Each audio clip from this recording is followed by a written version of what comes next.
With the news and details, I am Norman Gobin. Here are your trending stories.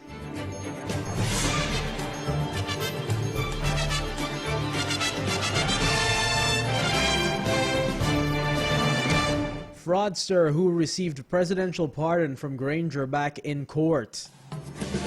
A 47-year-old businesswoman who was pardoned by former President David Granger in 2017 was on Friday released on $3 million bail for passport fraud and swindling $6.5 million from a man.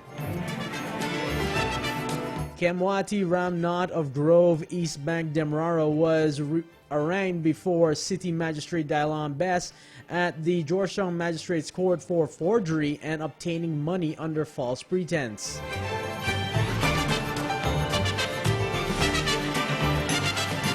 The first charge alleged that Ramnath between February 20, 2020 and October 5, 2021 at Georgetown with intent to defraud, she forged one United States of America passport in the name Shirley Simangal with a picture bearing her likeness, purporting to show that same was issued by the United States Department of State, knowing the same to be forged.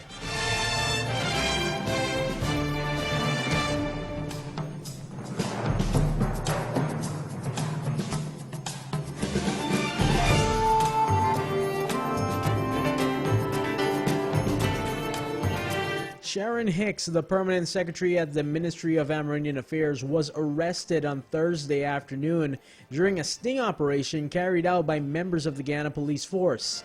According to Crime Chief Wendell Blanham, police received reports that the PS was demanding payments from a contractor. This reportedly was ongoing for a number of months, and the businessman was allegedly threatened that he would not receive contracts if those monies were not paid.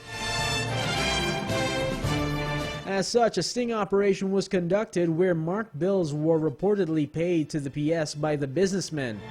Subsequently, an officer informed the permanent secretary of the operation and found that the marked bills were in her possession.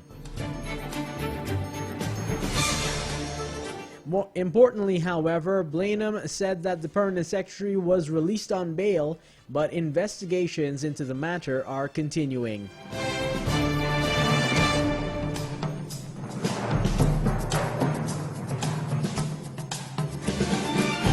ExxonMobil Guyana has made yet another lucrative oil discovery within the Stabroek Block offshore Guyana, pushing the nation's petroleum resources well over 10 billion oil equivalent barrels.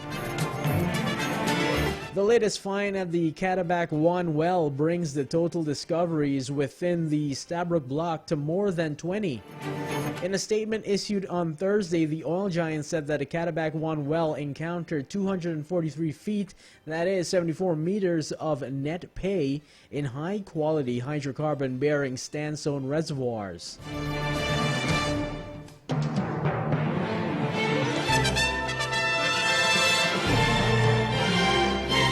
And in the region, UNCTAD 15 leaders count the cost of not fixing the global debt crisis.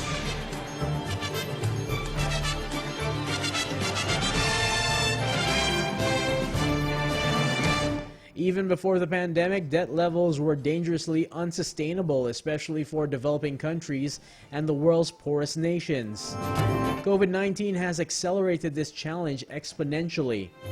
Reform is the only way forward, world leaders and Nobel laureate said at the first ministerial roundtable discussion of UNCTAD's 15th conference.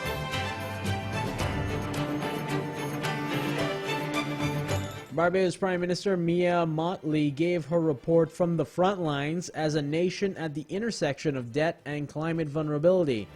She said that the international economic systems face its biggest task since the establishment of the Bretton Woods institutions, because the front line of trade dependency crosses the front line of the climate crisis.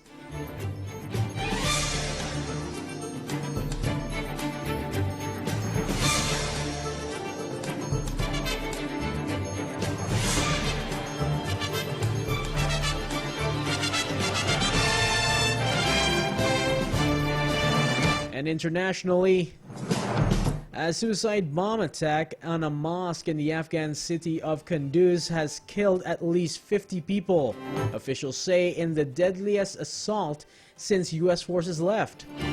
Bodies were seen scattered inside the Said Abad mosque used by the minority Shia Muslim community. More than 100 people were injured in the blast in the northern city. The Islamic State group said it was behind the attack. Sunni Muslim extremists have targeted Shias who they see as heretics. ISK, the Afghan regional affiliate of the IS group that is violently opposed to the governing Taliban, has carried out several bombings recently, largely in the east of the country.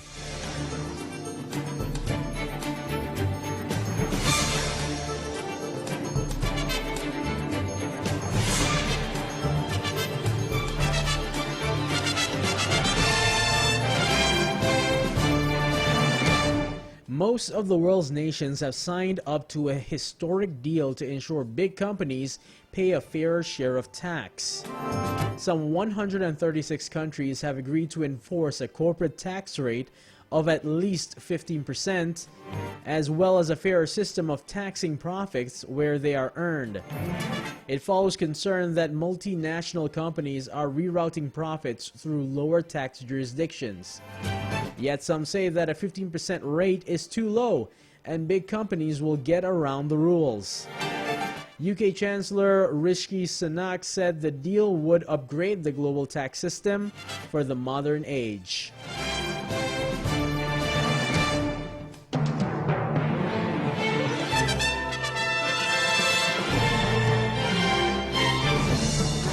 And in sports, we got some IPL news here.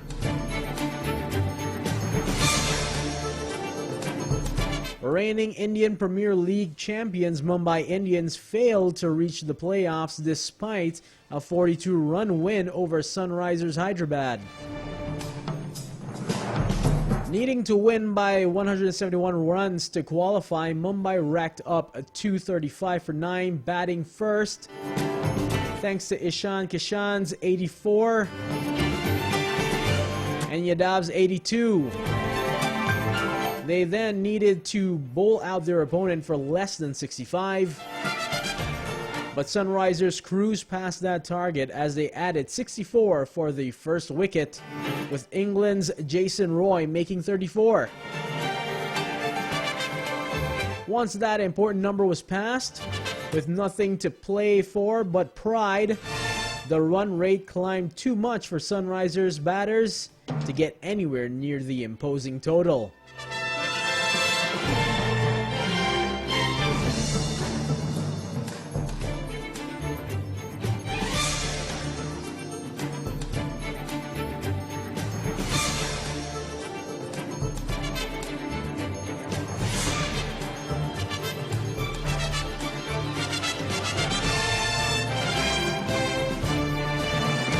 Leading insurance company Asuria has thrown its support behind the Guyana Football Federation as a sponsor of the senior women's national team for the forthcoming FIFA Women's World Cup qualifiers. At Asuria, we take our corporate social responsibility very seriously. We've had a very fruitful relationship with the Guyana Football Federation for quite a number of years, with Mr. Ford at the helm of that organization, said Erwin Daniels, head of the Life Pensions and Health Department at Asuria.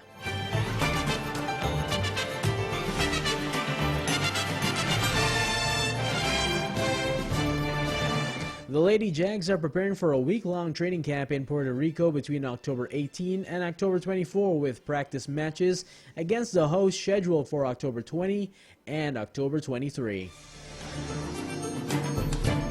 Guyana has been drawn in Group F of the CONCACAF Women's Championship qualifiers with Trinidad and Tobago, Nicaragua, Turks and Caicos, and Dominica. And And that's the news at this time. Special credits to Guyana Chronicle, Newsroom, iNews, Caribbean News Service, Caribbean News 360, BBC, and CNN. You can visit www.realfmgy.com for these stories and more.